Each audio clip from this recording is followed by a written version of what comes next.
নমস্কার। আজকে রান্না করেছি ছানার ডালনা। আলু ভেজে নিয়ে তেজপাতা, শুকনো লঙ্কা গরম তেলে ফোড়ন দিয়ে তার মধ্যে আলু ভেজে নিলাম।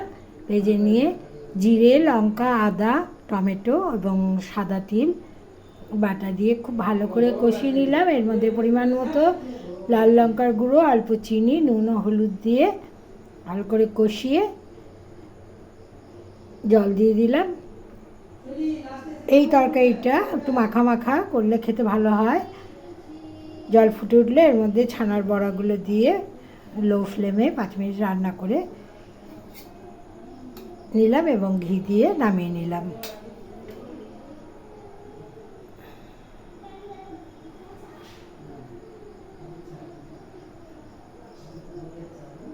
গরম ভাত, ঘি দিয়ে